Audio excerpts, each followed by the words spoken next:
For 9.6, the take five was about walls and keeping things in versus keeping things out. You guys came up with some great examples, whether it be zoos, keeping the animals in, but keeping crazy humans out.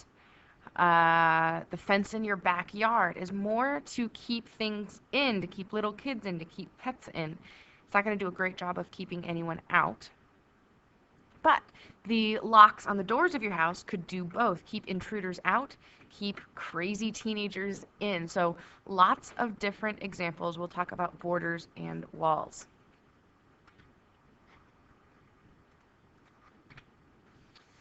We're going to be talking about conflicts within the Cold War. It's called a Cold War because Russia and America never directly fight, but their friends fight. This isn't an entirely peaceful era. Last time we checked in with China was sort of during the imperialism unit at the very beginning of this semester, where China had negated, or they never had modernized, and kept thinking that they could compete against the West. Well, it didn't work. We saw it with the Opium Wars and the unequal treaties. And then with the Boxer Rebellion, that once again, even in 1899, China thinks that they can defeat the West, and they just can't because they have not developed technologically. Even though Britain and many other Western countries had influence and control in China, China still had its own government. It had an empire. That empire comes to an end in 1912. The government ceases to exist, so they have a chance to do something new, to try a new system. So these two guys, Sun Yat-sen and Chiang Kai-shek, they were sort of upper class Chinese men. They had been educated in America, and they see this as an opportunity to establish democracy in China for the first time. Now, China has a huge population, and these were two guys who happened to benefit directly from imperial control. They had seen democracy work in America, so they try and establish that in China in the 20s and 30s. If China had been completely left alone to do its own thing, perhaps it could have succeeded, but that never happens. We don't exist in a vacuum. During the 1930s, remember Japan's aggression that they wanted to develop their sphere of influence in the region? That included the Korean Peninsula and China, specifically the area of Manchuria and Nanking. In the late 30s, when the Japanese were taking over, they take over this territory. It's very rich agriculturally. Japan has very poor farmland, doesn't have much farmland. And it's called the Rape of Nanking because it is so damaging. They kill Chinese civilians. They put them in these prison camps. Just absolutely vicious. When Japan loses World War II, they back out, but it leaves China in chaos. China is once again left wondering, why were we taken over? Why can't we fight back? That whatever we're doing is not working. Our empire didn't work. This new democracy isn't working. And so the Civil War, China against China, happens after Japan sort of vacates and leaves a power vacuum. If you think of how large China is, how large the population is, it would make sense that a political system not based on, the people who are wealthy, who are educated like Sun Yat-sen and Chiang Kai-shek, but that everyone would benefit. Well, communism becomes very popular. When you have a large population of very, very poor people, a very small group of rich people, the idea that communism and creating more equality is incredibly attractive. So in the Civil War that results in the late 1940s, the Communist Party gets more and more power, and eventually they will take over. And their leader is Mao Zedong, sometimes spelled Zedong, Zedong or Zedong, same thing. He now takes over, and China becomes communist in 1949. They're now known as Red China. Then we're going to move to the Korean Peninsula. Remember, Japan had taken the Korean Peninsula. When they lose the war and they vacate, creates a power vacuum. So we have two systems existing at the same time. From the south, we have the more democratic, more U.S.-supported system.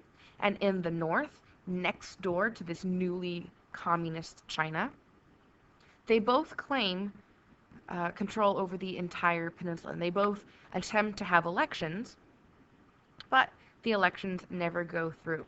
Again, the North is supported by Communist China and Communist Soviet Union.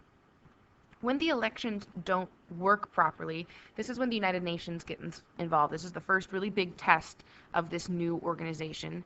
Now, they go in to protect human rights and protect elections, but it does escalate into fighting, and that's when the U.S., the United States, begins fighting as well. So the U.S. is fighting with the South, trying to take control of the entire peninsula. China is working with the North, trying to take control of the entire peninsula. It ends up in stalemate, and a new border is formed at the 38th parallel. Remember longitude and latitude? It becomes this de facto border. To this day, it is the most heavily guarded border in the world. It's the demilitarized zone, DMZ. And so with this new fence, with this new border, is it to keep the North Koreans in or to keep the South Koreans out? Well, it's a little bit of both. If you checked out the video, the one that we watched in class, it does a great job of explaining the differences between these two countries. In the North, with communism, they very rapidly developed their stability right away. In the South, it takes a bit longer. There's rebellions, there's revolts, there's political dissension, and eventually they choose democracy and capitalism. Another way of looking at the long-term impact of communism versus capitalism is this photograph from space. North Korea is all about control, these prison camps for their citizens, that all of the resources must be put towards the military power of the government. And in the South, there's democracy, there's choice, there's capitalism, there's entrepreneurship. And you can see that the South is still flourishing. Now we're going to go to Hungary. Hungary was occupied by the Nazis in World War II, one of the last countries Hitler takes over. In 1945, when the Soviets are squeezing in on Germany, just like the Allies were from the West, Hungary ends up in that Soviet sphere, in that Russian-occupied territory. Just like Stalin did in Russia, he does the same thing here, where he starts eliminating anyone who opposes him. Intellectuals, the church members, anyone who could threaten communist power in Hungary. Remember that Hungary is a member of the Warsaw Pact, that military and political organization of the Soviet satellite states. With these puppet governments, local people are elected and they have to sort of take their instructions from the communist government. So in 1956, one of these people is elected. His name is Imre Nagy, and he's become the new leader of Hungary. And his election sort of starts off the Hungarian uprising in 1956. What starts in fall of that year is that students start protesting because they want less control from Russia. They want less influence, or those strict rules that they must follow from the Soviet Union. And the new Prime Minister Nagy, he is all for this because he is Hungarian and he realizes that for 10 years his country has been controlled by someone else. So he is supporting the protesters. The protesters do start to get a little bit violent in calling for total independence, and it's not that they want democracy, they just don't want to be a part of the Soviet Union. Unfortunately, because it looks like there is dissent or disagreement, Nikita Khrushchev, the leader of the Soviet Union, sends in troops to squash this rebellion. It doesn't work to have different opinions in this Soviet system, or this communist system. Now, this was the same exact week as the Suez Crisis that was going on between Egypt and Israel, and everyone thought, oh gosh, we're at World War III once again. The thing is, people keep uttering that phrase week in and week out, and people still say it today. The thing is, we've never quite escalated to that point because of our nuclear capabilities. Nobody really wants to end up in mutually assured destruction.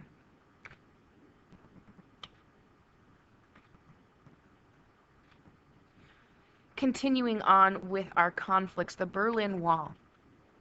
Now, we looked at the Berlin airlift in 1947 and 48, when Stalin tried to close off Allied access to West Berlin to force it to become communist. The result was that we had two new separate countries. Over the next decade or so, people would try and leave Germany.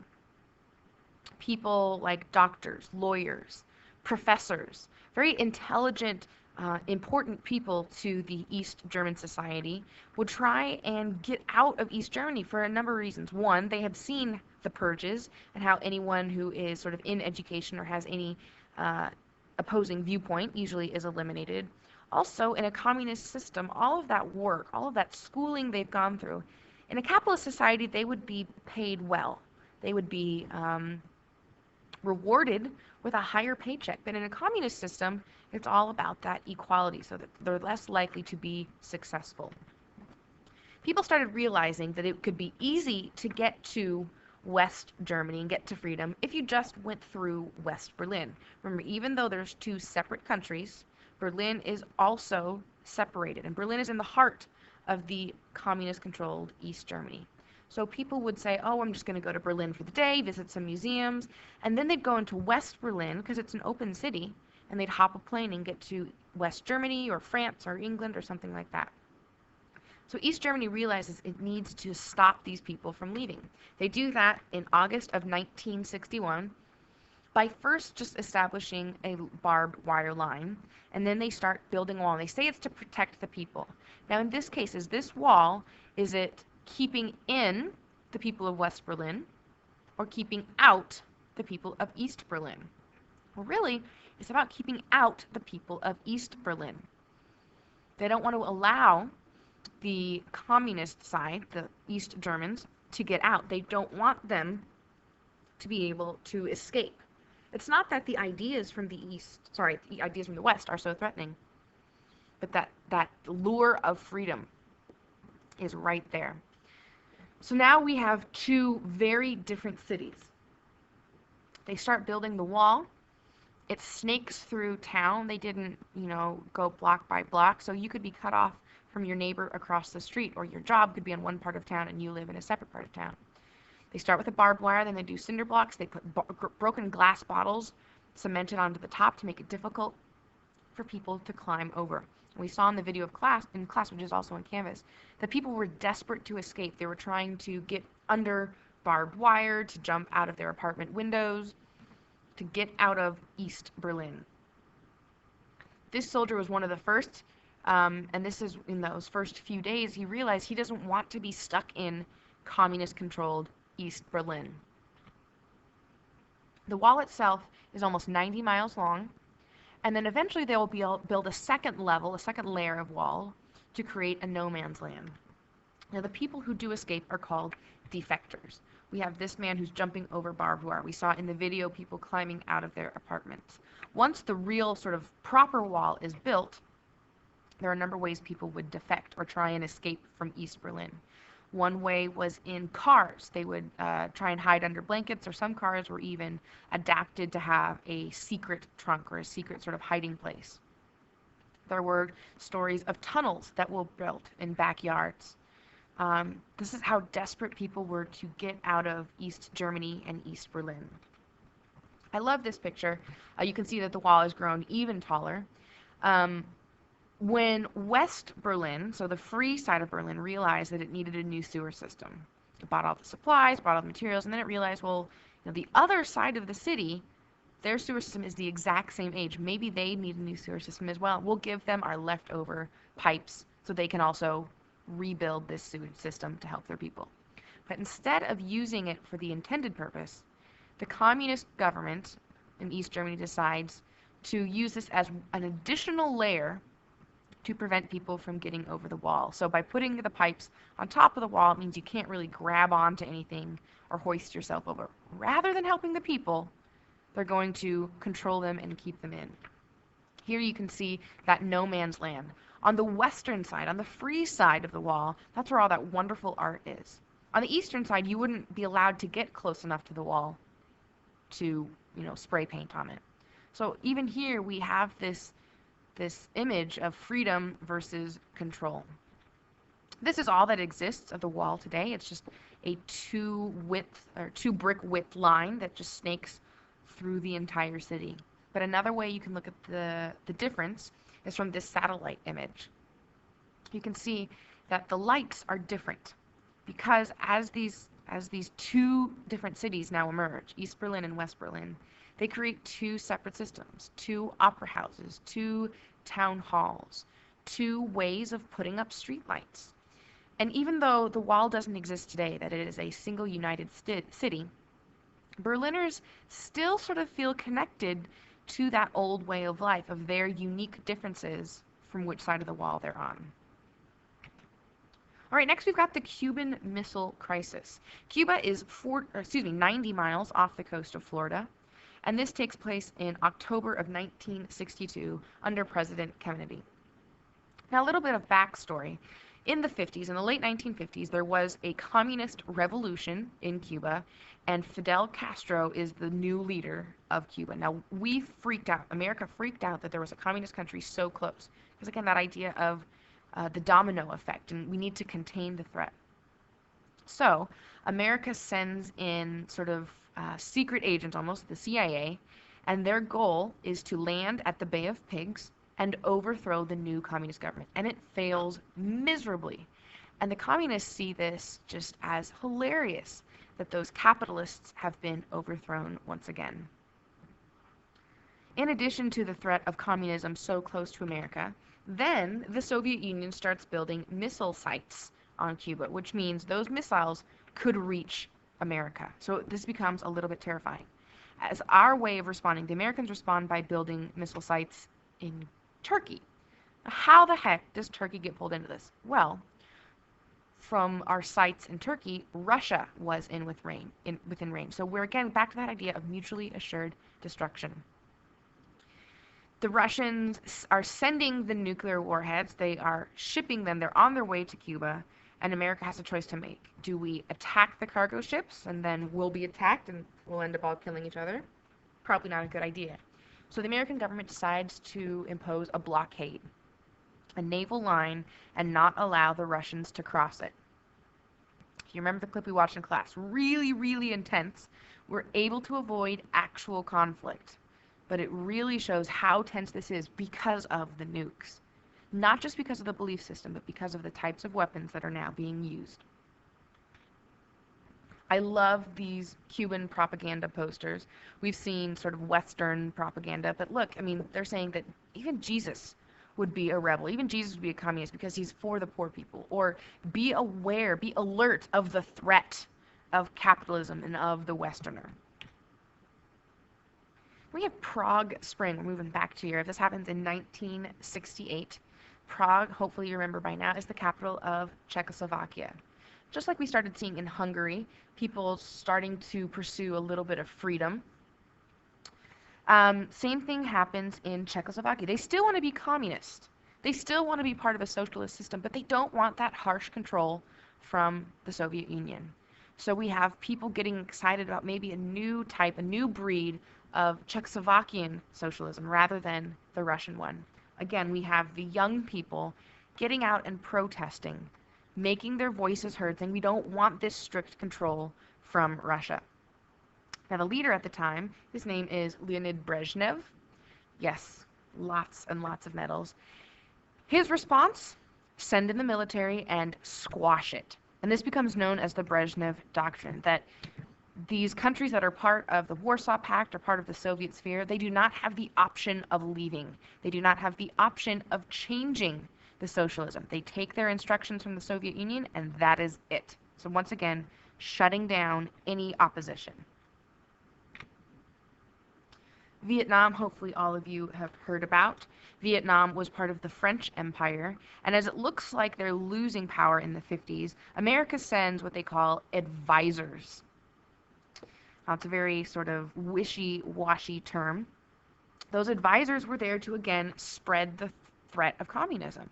We thought, well, if Russia is communist and then China became communist and then North Korea, this whole domino theory that it's just going to go one to the next. So we have America representing freedom and democracy, trying to fight communism. And we're fighting, just like Korea, we're fighting the north part of the country.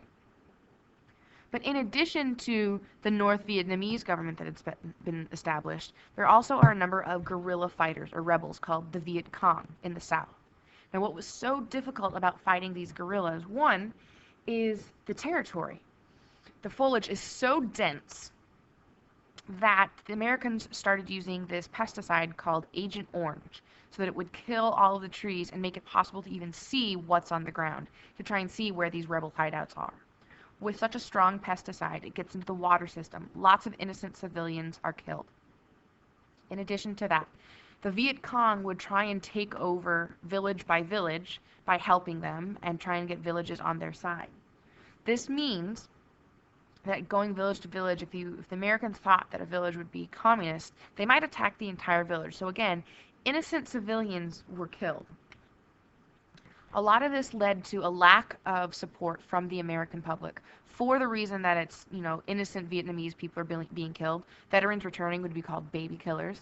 But also, the draft or conscription had been reinstated. So young men were being forced to join the army and go fight on the other side of the world.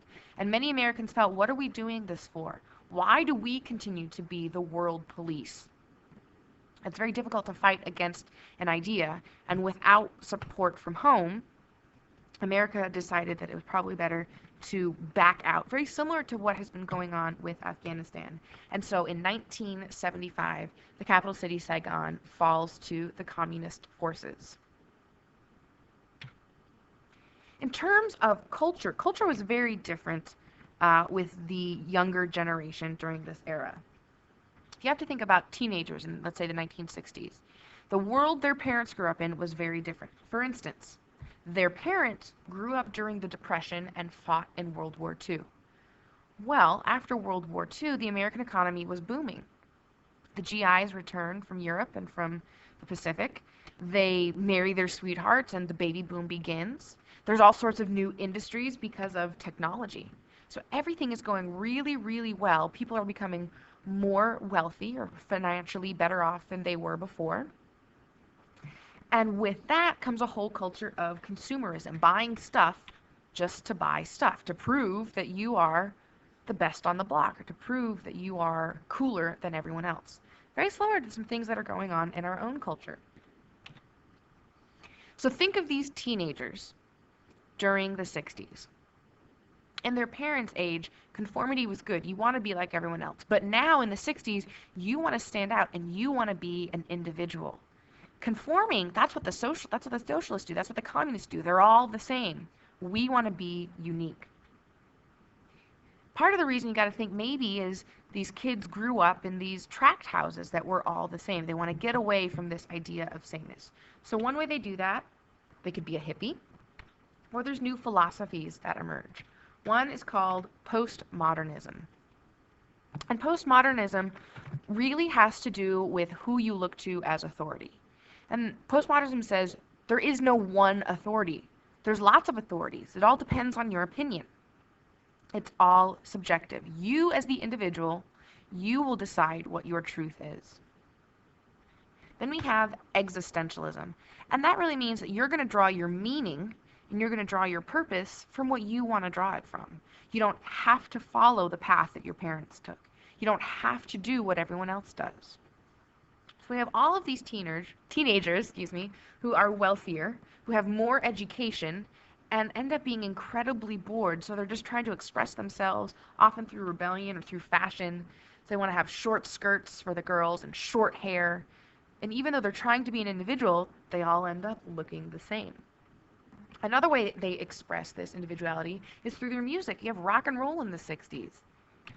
Now, at first, when the Beatles came over, they were seen as revolutionary. They had long, shaggy haircuts. They sang sexual lyrics like, I want to hold your hand. It was just ridiculous. But as more and more people begin to sort of rebel and want to be very different, we have groups like The Who, or all of these very different rock and roll groups.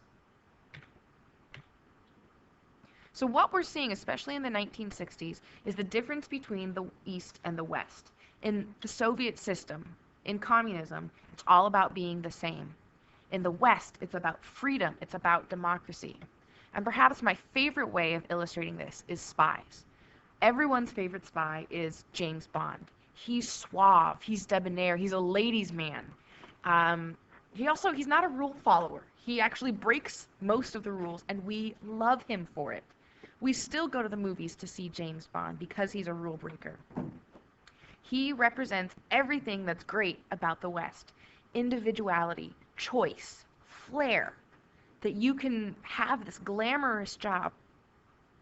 The opposite of that would be the Soviet spies, who are all about following orders, and we even begin to make fun of them in the West because we think that idea of following exactly what you're supposed to do usually ends up in failure, that our way is so superior.